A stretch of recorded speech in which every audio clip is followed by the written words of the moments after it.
Jesus, our mighty God. Hebrews chapter 1 verse 5 jumps right into a powerful statement about Jesus.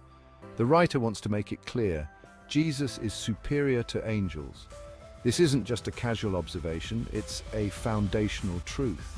The book of Hebrews uses the Old Testament to prove this point. Why is this important? Because in that time, some were tempted to see angels as more powerful or important than Jesus.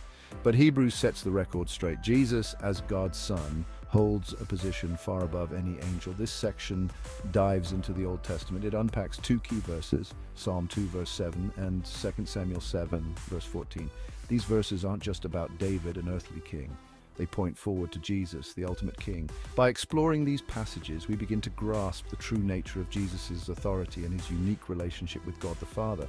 This understanding strengthens our faith and deepens our awe of Jesus Christ. Psalm 2 verse 7 starts with a powerful declaration. You are my son. Today I have begotten you. These words aren't just about a father-son bond. They speak of a divine reality. God is announcing Jesus as his son, his heir. But what does this mean for us? It means Jesus has ultimate authority. He's not just a king, he's the King of Kings. His reign isn't limited to a single nation or time period. It's eternal. This verse shatters any notion that Jesus is just another prophet or angel. He is the Son of God, appointed and empowered by God himself. This truth should fill us with confidence and hope. We serve a king who has overcome the world. Let's move to 2 Samuel 7 verse 14. Here, God makes a promise to David about his descendant. This descendant will be God's son, and his kingdom will last forever. While this initially applied to Solomon, it ultimately points to Jesus. Jesus is the ultimate fulfillment of this promise. He is the son of David, the heir to the Davidic throne. But more importantly, he is the Son of God, the one who establishes God's kingdom forever. These verses are crucial because they highlight the unique relationship between God the Father and Jesus. This bond is not something shared by angels or any other created being. It's a divine connection that sets Jesus apart. Section 4. Angels bow down, God's Son, not creation. The author of Hebrews is making a clear point. Angels, while powerful, are created beings. They serve God, but they are not on the same level as Jesus. Jesus is God's Son, the radiance of God's glory. He is not made, he is eternal. This distinction matters. It's not about diminishing angels, it's about rightly placing Jesus. He is the pinnacle of creation, the one through whom all things were made. He is worthy of our worship and adoration. Understanding this truth helps us avoid the trap of elevating angels or other spiritual beings to a level they shouldn't occupy.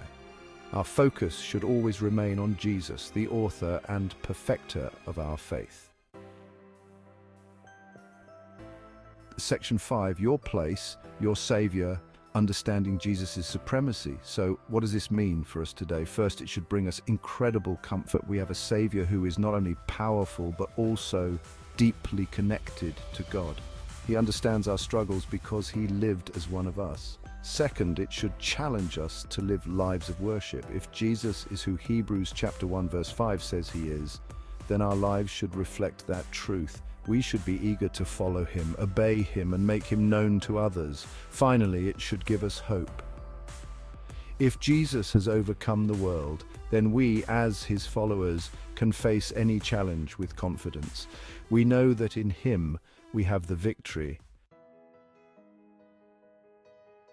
Section 6, conclusion, unwavering faith in the superior Christ. Hebrews chapter 1 verse 5 isn't just a theological statement, it's a call to action. It's a call to place our faith in Jesus, the one true God who became man for our salvation. It's a call to live lives that reflect his glory and grace.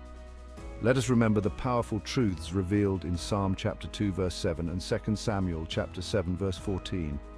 Let us marvel at the reality that Jesus, the Son of God, humbled himself for us, and let us live every day in light of his immeasurable love and sacrifice. As we grow in our understanding of Jesus' superiority, our faith will deepen and our lives will be transformed. And that, my friends, is a truth worth celebrating.